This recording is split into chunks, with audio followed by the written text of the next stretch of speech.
Olá, turma do sétimo ano. Tudo bom com vocês? Como vocês estão? Estou gravando uma aula que será a aula referente à revisão da nossa quarta unidade. Nessa aula, eu vou revisar com vocês os principais conteúdos dos capítulos 12, 13 e do capítulo 7, que foram os capítulos estudados na nossa quarta unidade de ensino.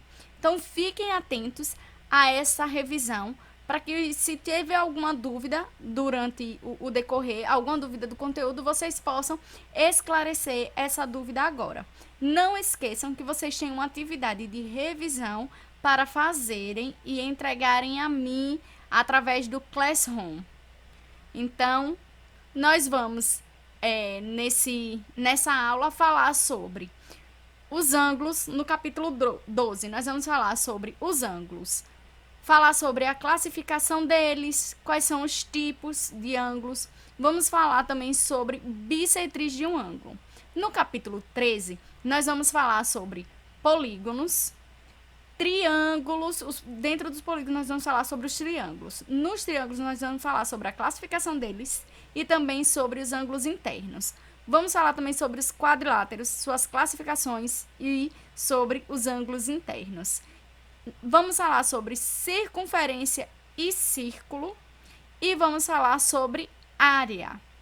Já no capítulo 7, nós vamos falar sobre probabilidade e estatística. Vamos ver o conceito primitivo de probabilidade, como fazemos para calcular. Vamos falar sobre média aritmética simples e ponderada. Vamos falar sobre a mediana, sobre moda e também sobre amplitude. No capítulo 12, vamos iniciar revisando os conteúdos de ângulo. Então, vamos iniciar com a classificação. Lembrando que ângulo é a abertura de duas semirretas que possuem a mesma origem. Essa origem é chamada de vértice. Então, nós classificamos os ângulos da seguinte maneira. Quando nós temos uma volta completa, quando esses dois segmentos de reta, eles estão juntos, sobrepostos, e um deles dá uma volta completa e retorna ao mesmo lugar, ou seja, forma uma circunferência, esse ângulo é chamado de ângulo de uma volta ou cheio e mede 360 graus. Então, o ângulo completo, uma volta, mede 360 graus, é chamado cheio. Essa é a representação, geralmente, que aparece quando algum problema vai se referir a um ângulo cheio. Ou ele vai falar realmente que o ângulo é cheio, ou geometricamente vai aparecer assim, duas semirretas sobrepostas, e aqui, no final delas, tem uma circunferência formada para informar que uma dessas retas deu uma volta completa. O outro tipo de ângulo, outra classificação, é o ângulo raso. Esse ângulo equivale a meia volta e mede 180 graus. Essa é a representação. Então, todas as vezes que nós tivermos metade de uma circunferência, esse ângulo ele é chamado de raso e ele mede 180. Temos também o ângulo reto. Esse ângulo reto, ele mede 90 graus. E as retas, elas são perpendiculares. Então, sempre uma reta vai estar na horizontal, outra na vertical. Além disso, a gente consegue representar, vai aparecer sempre com esse quadradinho aqui entre as retas. Então, geralmente, para denotar um ângulo reto, o problema, o enunciado, se trouxer geometricamente, vai trazer assim, com esse quadradinho formado nesses dois segmentos de reta. Ângulo agudo. Então, quando o ângulo ele tem medida menor que 90 graus, ele é chamado de ângulo agudo. Então, qualquer valor entre 1 e 89, nós vamos classificar esse ângulo como ângulo agudo. Aqui tem um exemplo de um ângulo agudo. Então, para ele ser... Como é que a gente sabe que ele é menor que 90? Para ele ser 90, esse segmento que está de verde deveria estar aqui na vertical, né? Deveria estar perpendicular e não está. Então, veja que ele é menor. Não chegou a formar nem 90 graus. Então, esse ângulo é agudo. Também temos o ângulo obtuso. O ângulo obtuso ele vai ser maior que 90 graus e menor que 180. Então, qualquer valor compreendido entre 90 e 180, esse ângulo vai se chamar obtuso. Olha aqui uma representação. Como eu sei que esse ângulo é obtuso? Da mesma forma, para ser um ângulo reto, esse segmento verde deveria estar aqui na vertical. Para ser um ângulo raso, o segmento de verde deveria estar na horizontal. Então, ele está maior que a vertical e está menor que a horizontal. Então, ele está entre 90 e 180. Aí, nós chamamos esse ângulo de obtuso. E quando não tem ângulo, nós dizemos que ele é nulo. Então, esses dois segmentos, eles se encontram, não há abertura, eles estão sobrepostos. São chamadas as retas coincidentes. Então, essa é a representação. O que diferencia a representação geométrica de um ângulo cheio para um ângulo nulo é que no cheio vai vir aqui essa circunferência e ele não vem no ângulo nulo. Vamos falar sobre os tipos de ângulo. Os principais que nós vamos falar aqui são os ângulos complementares. Quando é que dois ângulos são ditos complementares? É quando a soma deles dois forma um ângulo reto. Ou seja, esses dois ângulos têm que medir 90 graus. Aí eles são chamados de ângulos complementares. Tem aqui um exemplo. Então, nós temos o ângulo aqui alfa e o beta. O alfa mede 30 graus e o beta mede 60. Eles dois juntos formam um ângulo reto de 90 graus, então eles são chamados complementares. Também tem os ângulos suplementares. Os ângulos são ditos suplementares quando eles dois juntos formam um ângulo raso, ou seja, a soma desses dois ângulos mede 180 graus. Tá aqui um exemplo. Ângulo alfa medindo 50, ângulo beta medindo 130. Então, o ângulo alfa e beta aqui, eles são ditos suplementares, porque a soma deles dois resulta no ângulo reto de 180, no ângulo raso de 180 graus. Também tem os ângulos replementares, eles são pouco falados, tá? Mas dois ângulos são ditos replementares quando a soma deles resulta em um ângulo de uma volta, ou seja, os dois juntos medem 360 graus. Está aqui um exemplo. Ângulo alfa, que é o ângulo interno aqui, medindo 60, e o ângulo beta, que é esse ângulo externo, medindo 300. Eles são chamados de replementares, cujo a soma dá um ângulo cheio, um ângulo de uma volta e mede 360 graus. Além disso, ainda em ângulos, nós vamos falar também sobre os ângulos que são opostos pelo vértice. Então, nós vimos que quando temos duas semi-retas, duas retas, né, traçadas, e elas se encontram, elas são concorrentes, tá? Se encontram em um único ponto, elas vão, aqui esse encontro dessas retas vai possuir 4 ângulos. Então, esses ângulos que são opostos, o significa ser oposto, tá do lado contrário. Então, se eu tenho um ângulo para a direita, o outro tem que estar para a esquerda. Se eu tenho um ângulo para cima, o outro tem que estar para baixo. Então, esses ângulos que são opostos pelo mesmo vértice, eles são congruentes. Lembrar que ângulos congruentes são ângulos que possuem a mesma medida. Então, está aqui um exemplo. Aqui eu tenho o ângulo alfa e o ângulo beta, os dois estão de verdes. Esses dois ângulos, alfa e beta, eles estão opostos pelo mesmo vértice. O vértice é esse ponto aqui de encontro, tá? Então, o ângulo alfa e o ângulo beta, eles estão opostos, o que significa que eles são congruentes. Se o ângulo alfa mede 140 graus, o ângulo beta também mede 140 graus. Além disso, esses dois outros ângulos, o lambda e o gama, eles também são opostos pelo vértice. Então, eles dois estão aqui de vermelhos. Isso significa que eles dois são congruentes, possuem a mesma medida. Então, se um mede 40, o outro também vai medir 40. Observe que se eu somar os 4 ângulos, eu vou ter uma volta completa e os 4 ângulos juntos formam 360 graus. Vamos falar também sobre a bissetriz de um ângulo. O que é bissetriz de um ângulo? A bissetriz de um ângulo é um segmento de reta que tem origem no vértice do ângulo e divide esse ângulo justamente ao meio. Ou seja, vai dividir o ângulo original em dois ângulos que são congruentes, com o mesmo valor. Então, aqui está um exemplo. Eu tinha o ângulo original, que é o ângulo BOA, esse que está aqui de laranja, e esse ângulo alfa aqui de laranja mede 130 graus. A bissetriz é esse segmento que está aqui de azul, que tem origem no vértice do ângulo, tá? e divide o ângulo justamente ao meio. Então, a bissetriz é um segmento que não apenas divide o ângulo, mas divide o ângulo em dois ângulos congruentes, divide o ângulo ao meio. Então, essa bissetriz vai dividir, eu vou ficar com dois ângulos. Esse daqui medindo 65, esse outro também medindo 65. Agora nós vamos lá no capítulo 13 falar sobre os polígonos. Vamos iniciar falando sobre os triângulos. Nós vimos que os triângulos são polígonos que têm 3 lados, 3 vértices e 3 ângulos internos. Então, esses triângulos, eles recebem a classificação com relação a 2 elementos. Então, os triângulos, eles podem ser classificados com relação aos lados e pode ser classificado com relação aos ângulos. Um mesmo triângulo, ele vai receber 2 classificações. Um mesmo triângulo, ele recebe 2 nomes. Um nome com relação aos lados e outro com relação aos ângulos. Vamos ver essas classificações. Vamos ver primeiro a classificação com relação aos lados. Então, nesse caso, nós vamos apenas observar os lados dos triângulos e não nos importa os ângulos. Então, a primeira classificação é um triângulo equilátero. Triângulo equilátero são os triângulos que possuem os 3 lados com a mesma medida. Então, aqui tem um exemplo de um triângulo. Esses tracinhos aqui de azul é para informar que os 3 lados têm a mesma medida, já que os 3 só possuem um tracinho azul, tá?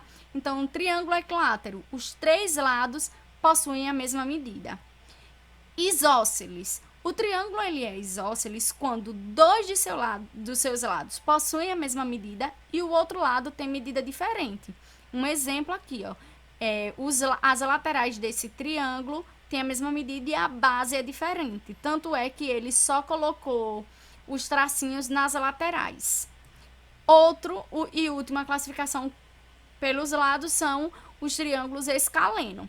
Triângulo escaleno possui os 3 lados com medidas diferentes. Então, aqui, um exemplo aqui, ó. E esse aqui mede um tracinho azul, esse mede 2 tracinhos roxos e esse 3 tracinhos vermelhos. 3 lados com medidas diferentes, chamado escaleno. Ou, os triângulos, ele pode receber a classificação com relação aos ângulos. Aí, aqui, na classificação aos ângulos, a gente já não olha mais para os lados, olha apenas para os ângulos. Ele pode ser chamado acutângulo. Quando é que um triângulo ele é acutângulo? Quando os seus 3 ângulos são agudos, ou seja, os 3 ângulos desse triângulo medem menos de 90 graus. Se isso ocorrer, esse triângulo ele é chamado de acutângulo. Ele também pode ser chamado de retângulo. Quando é que um triângulo é retângulo? Quando ele possui um ângulo que seja reto. Os outros 2 vão ser agudos. Então, tem 3 ângulos agudos, acutângulo. Tem um ângulo que seja reto, é retângulo. E também pode ser chamado de obtusângulo. O triângulo vai ser obtusângulo se um dos seus ângulos for obtuso. Ou seja, um dos ângulos tem que medir mais de 90 graus e menos que 180. Então, acutângulo, retângulo, obtusângulo. Então, um triângulo ele vai receber sempre 2 nomes. Um nome com relação aos lados, o outro nome com relação aos ângulos. Vamos falar agora sobre os quadriláteros. Os quadriláteros, eles são divididos em 2 grupos especiais. O primeiro grupo é o grupo dos paralelogramos, que são os quadriláteros que possuem 2 pares de lados paralelos. Então, aqui tem um exemplo que é a forma geral do paralelogramo. Então, aqui, o meu segmento superior é paralelo ao inferior.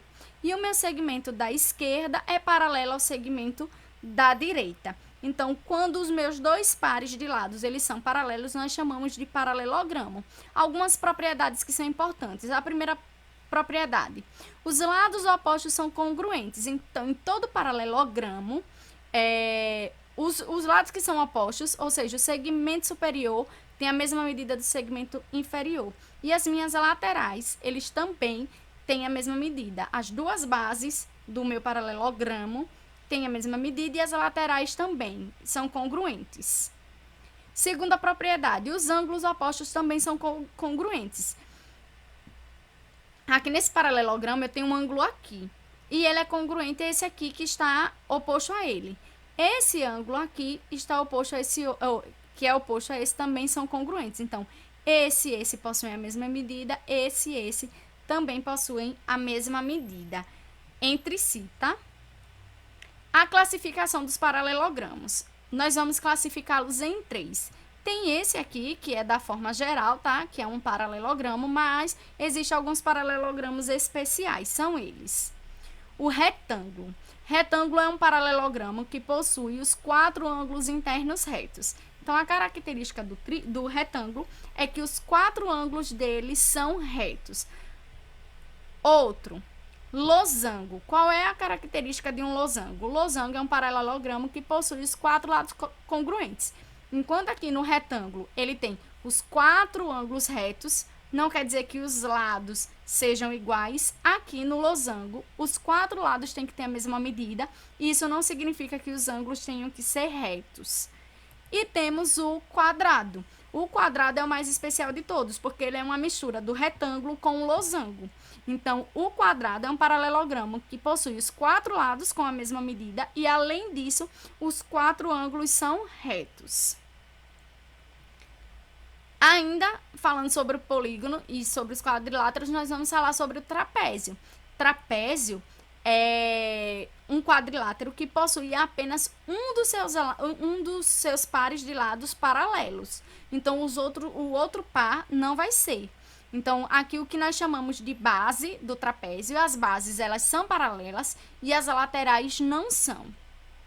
A classificação. O trapézio, ele pode ser chamado de retângulo. Então, observe aqui esse trapézio aí. A minha base menor, como a gente chama, né? Uma base menor e a base maior são paralelas. Já a minha lateral, que é essa, e essa que está aqui inclinada, não são. Por que não são? Porque se eu fizer o prolongamento, né? Uma está na vertical e outra está inclinada. Se eu fizer o prolongamento lá em cima, elas se encontram. Então, não são paralelas.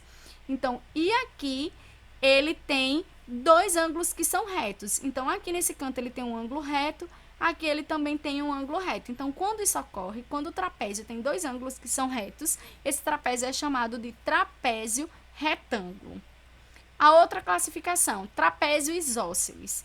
2 dos seus lados, aqueles que não são paralelos, ou seja, as laterais do trapézio, elas possuem a mesma medida. Então, lembre de triângulo isósceles. Triângulo isósceles, suas 2 medidas iguais e uma diferente. Então, aqui, as laterais vão ter medidas iguais. Quando isso ocorrer, esse trapézio ele é chamado de isósceles. E ele pode ser chamado de escaleno. Quando é que um trapézio é escaleno? Quando os 4 lados possuem medidas diferentes. Assim como no triângulo, que os 3 lados são medidas diferentes, e no trapézio, os 4 lados são todos medidas diferentes. Vamos falar sobre a soma dos ângulos internos, tanto do triângulo quanto do quadrilátero. Nos triângulos, em qualquer triângulo, qualquer um daqueles que a gente viu a classificação, a soma dos ângulos internos é sempre igual a 180.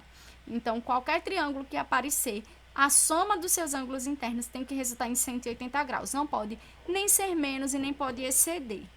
Já no quadrilátero, em qualquer quadrilátero, a soma dos ângulos internos é sempre igual a 360.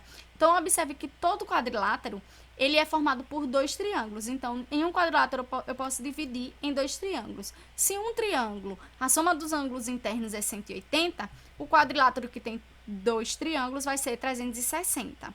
Então, no triângulo, a soma dos ângulos internos 180, no quadrilátero 360. Agora, nós vamos falar sobre a circunferência e o círculo.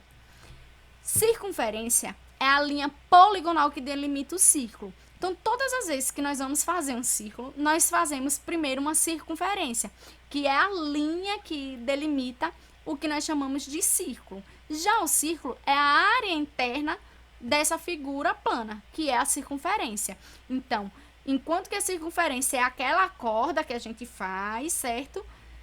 O círculo vai ser a área interna. Então, são diferentes, circunferência e círculo. Os elementos de uma circunferência. Em uma circunferência existe um ponto chamado centro. que é o ponto que fica justamente no meio da circunferência. Esse ponto ele é equidistante da circunferência, o que significa que se eu passar um segmento de reta ligando ele a qualquer ponto aqui da circunferência, esses segmentos vão ter as mesmas medidas. E esse segmento vai se chamar justamente raio. O raio é o segmento de reta que une o centro a um ponto da extremidade. Ou seja, em qualquer lugar da minha circunferência que eu traçar um raio, que eu ligar aqui o centro até a circunferência, eles vão ter a mesma medida. Então, eu tenho vários raios em uma circunferência e todos eles possuem a mesma medida. Tá aqui um exemplo de raio. Então, esse raio aqui que eu coloquei, ele pode estar em qualquer lugar aqui, desde que ligue o centro a qualquer parte aqui da circunferência. Também temos a corda. A corda é o segmento de reta que vai unir dois pontos na extremidade da circunferência, sem passar pelo centro. Então, aqui um exemplo de corda. Então, eu estou ligando aqui esse ponto até esse ponto da circunferência. E essa corda aqui, esse segmento não passou pelo centro. Não passou pelo ponto do meio. Então, esse segmento aqui ele é chamado de corda. Agora, se eu tiver uma corda que passe pelo centro, aí essa corda é chamada de diâmetro, é uma corda especial. O diâmetro vai ser o segmento de reta que une dois pontos da extremidade da circunferência e passa pelo centro. Aqui está projetado aqui um diâmetro, ou seja, esse diâmetro está ligando esse ponto da circunferência até outro ponto aqui da circunferência. E ele passa pelo centro. Então, ele é chamado de diâmetro. Observe que o diâmetro é o valor de dois raios. Então, se eu pego do centro até essa extremidade, eu tenho um raio, do centro até a outra extremidade, eu tenho outro raio. Significa que o diâmetro é 2 vezes o raio. Então, o problema ele pode dar o valor do raio e você precisar do diâmetro. Então, sabendo que o diâmetro é o dobro, é só somar 2 vezes o raio e fazer vezes 2. Em contrapartida, se ele der o valor do raio e você quiser encontrar o valor do diâmetro, é só você pegar o diâmetro e dividir por 2, já que um diâmetro tem 2 raios. Além disso, vamos lembrar que para calcular o perímetro dos polígonos, né, do quadrilátero, dos triângulos, é só a gente somar os lados desse polígono. Agora, na circunferência, se eu quiser saber o tamanho dessa corda, imagine que você está com a circunferência e você cortou e estique ela. Você quer medir o tamanho dessa corda, o tamanho da circunferência. Para a gente calcular esse perímetro, esse tamanho da circunferência, a gente utiliza essa fórmula que está aqui, ó, e a circunferência é igual a π vezes 2 vezes o raio. Então, aqui, π é uma constante que vale aproximadamente 3,14. Aí, nós vamos fazer, para encontrar o tamanho da circunferência, 3,14 vezes 2 vezes o raio. O raio vai depender da circunferência. Quanto maior for a circunferência, maior será o raio. Quanto menor a circunferência, menor será o raio. Ainda sobre os polígonos, nós vamos falar sobre a área de um polígono. Para a gente calcular a área de um retângulo, quadrado ou de um paralelogramo, nós utilizamos a mesma fórmula. Então, apareceu algum problema com retângulo, quadrado ou paralelogramo, basta multiplicar o valor da base pelo valor da altura. Só que aqui no paralelogramo, nós temos que prestar atenção que a altura é o segmento perpendicular. Então, as laterais não são a altura. A altura vai ser esse segmento perpendicular aqui. Então, o retângulo, esse é o segmento perpendicular, o quadrado também, no paralelogramo não. Então, para multiplicar, para encontrar a área, multiplica o valor da base vezes o valor da altura. Em um trapézio, nós utilizamos essa fórmula aqui. Então, a área é igual a base maior mais base menor, vezes a altura dividido por 2. Aqui é o valor da base menor, que é a menor, né? A menor base. Aqui é a base maior. E também aqui a altura também é o segmento perpendicular, não é a lateral. Eu posso utilizar essa fórmula aqui para calcular a área do trapézio. Base vezes a altura. Só que como o meu trapézio ele tem 2 bases, eu preciso encontrar a média dessas bases. Então, para eu utilizar essa aqui, eu vou somar o valor da base menor com o valor da base maior e vou dividir por 2. Aí eu posso utilizar essa fórmula aqui do retângulo, do quadrado e do paralelogramo. Ou então, eu aplico os valores diretamente nessa fórmula aqui do trapézio. No losango, nós temos dois elementos que são essenciais para calcular a área, que é a diagonal maior e a diagonal menor. Então, a área de um losango é eu multiplicar a diagonal maior pelo valor da diagonal menor e dividir por 2. A diagonal maior é o segmento que une as diagonais são os segmentos que unem os vértices opostos. Então, aqui, ó, quando eu passo um segmento que une esse vértice a esse, eu tenho a diagonal chamada maior. E se eu ligar os outros dois vértices opostos, eu tenho outra diagonal chamada menor. Então, aqui, para eu calcular a área, basta eu pegar esses dois valores, multiplicar e dividir por 2. Ou, em outras palavras, encontrar a média dessas duas diagonais. Já para calcular a área do triângulo, pode ser ele qualquer um. Eu coloquei esse, coloquei também um retângulo. Eu vou pegar o valor da base, multiplicar pela altura e dividir por 2. Por quê? Eu falei que todo quadrilátero forma dois triângulos, né? Isso, então, se eu cortasse aqui esse quadrado ao meio, eu teria dois triângulos. Se para encontrar a área do quadrado é base vezes altura, para encontrar do triângulo eu vou fazer base vezes altura e dividir por 2. Então, aqui, a área do triângulo é base vezes altura e eu divido por 2. Lembrando que apenas um triângulo retângulo, a lateral já é a altura. Então, nesse triângulo retângulo, essa lateral aqui é a altura. Nos outros, a altura tem que ser encontrada ou dada pelo problema, que é o segmento perpendicular. E também calcular a área de um círculo. Então, para calcular a área do círculo, nós utilizamos essa fórmula. A área é π vezes o raio ao quadrado. Lembrando que π é uma constante que vale aproximadamente 3,14. E aqui o raio está ao quadrado. Não é duas vezes o valor do raio, tá? π vezes duas vezes o valor do raio é para a gente encontrar o perímetro. Aqui na área é π vezes o raio ao quadrado. Ou, se você preferir, pode fazer π vezes o raio novamente. Lembrando que o valor do raio é o segmento que vai do centro até a extremidade dessa circunferência. Então, quanto maior do círculo, no caso aqui, porque é a área. Então, quanto maior o círculo, maior vai ser o raio. E quanto menor o círculo, menor vai ser o raio, menor a área. Agora, no capítulo 7, nós vamos falar sobre probabilidade e estatística. Então, nós vamos iniciar com o cálculo da probabilidade. Como é que a gente calcula a probabilidade? A probabilidade, ela é uma análise de experimentos. Então, eu vou pegar um determinado experimento e vou calcular qual é a probabilidade de que o resultado esperado ocorra. Então, como é que eu faço esse cálculo? A probabilidade, eu vou dividir o valor do experimento que eu quero que ocorra, do resultado que eu quero que ocorra, pelos resultados que eu tenho. Então, eu mostrei alguns exemplos a vocês. Se eu lanço um dado, qual é a probabilidade de cair a face 5 para cima? Então, o que eu quero? Eu só quero que caia uma face, que é a 5, é o que me interessa. Mas quantas são as chances de cair? Quais são as possíveis respostas? Um dado tem 6 faces, então a minha probabilidade é 1/6, 1 sobre 6.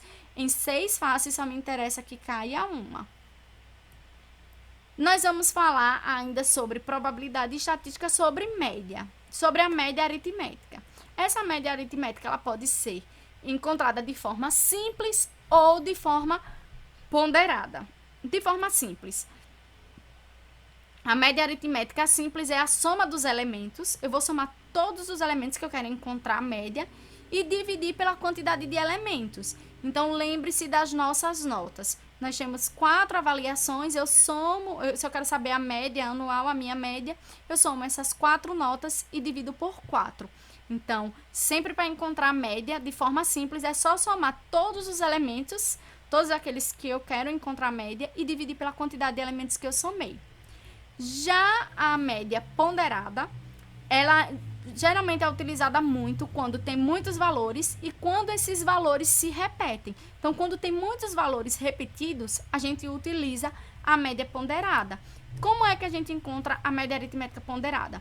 Nós somamos os elementos, a soma do elemento vezes o seu peso, ou seja, quantas vezes ele apareceu.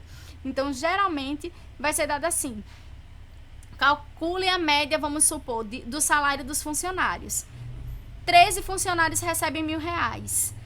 10 funcionários recebem R$ 2.000. Qual é a média? Então, eu não vou somar 1.000, 13 vezes. A gente utiliza a forma ponderada. Eu faço 1.000 vezes 13 mais 1.500 vezes 10, por exemplo. Então, eu pego o valor e multiplico pelo seu peso, que é a quantidade de vezes que aquele valor se repete.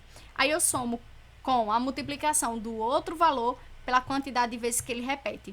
E aí, eu vou dividir pelos pesos, pela quantidade de vezes que eles estão se repetindo. Então, se eu tenho um exemplo do salário, se eu tenho 13 funcionários que recebem R$ 1.000 e eu tenho 10 funcionários que recebem 1.500, eu vou fazer 13 vezes 1.000 mais 10 vezes 1.500 e vou dividir por 13 mais 10, ou seja, eu vou dividir por 23, já que eu estou somando ali, estou tirando a média de 23 salários. Vamos falar agora sobre a mediana. O que é mediana? Mediana é o valor central, ou seja, do meio de uma sequência. Essa sequência ela precisa estar em ordem crescente ou decrescente. Então, se o problema pedir que você calcule a mediana, observe se os valores dessa sequência estão em ordem crescente ou decrescente. Se não tiver, você precisa organizar para poder encontrar a mediana. Se a quantidade de elementos dessa sequência for uma quantidade ímpar de elementos, então você colocou em ordem crescente ou decrescente, contou. Se tem uma quantidade ímpar de elementos, a mediana vai ser o valor central, vai ser bem o valor do meio, aquele que vai dividir essa sequência em duas partes. Então, se é um número ímpar, conte o do meio, ele é a mediana. Mas se a quantidade for par, você não vai ter um valor no meio, você vai ter dois valores que estão no meio. Então, para você encontrar a mediana, você vai pegar esses dois valores e vai somar e dividir por 2, ou seja, encontrar a média deles. Então, você pega esses dois termos do meio, se a quantidade de números da sequência for par. Você pega os dois do meio, soma e divide por 2. Se os dois do meio forem iguais, aí ele mesmo é a mediana, não precisa nem você calcular, porque quando você soma eles dois e divide por 2, vai dar o mesmo número. Então, quando a quantidade de elementos for par, se esses dois elementos forem iguais, esse número é a mediana. Se forem diferentes, aí você soma os dois e divide por 2, aí sim você encontrou a mediana. Vamos falar sobre moda. Moda é o valor que surge com mais frequência em uma determinada série. Então, se é dado uma sequência numérica, uma série numérica, você vai observar qual é o valor que se repetiu mais vezes. Esse valor é chamado de moda. Então, moda é tudo aquilo que a maioria das pessoas tentam seguir. Moda na probabilidade é o valor que vai aparecer com mais frequência em uma determinada sequência numérica. E amplitude. A amplitude é a diferença entre os números de maior e de menor valor de um conjunto de dados. Vai ser dada também uma sequência ou uma série de números, um conjunto de dados, e a gente calcula a amplitude pegando o maior valor dessa sequência e subtraindo do menor valor. Aí está encontrado, assim, a amplitude. Nós encerramos a revisão. Espero que tenha dado para lembrar os assuntos que nós vimos na quarta unidade e que vocês consigam fazer a atividade de revisão com facilidade. Bons estudos e até a nossa aula ao vivo.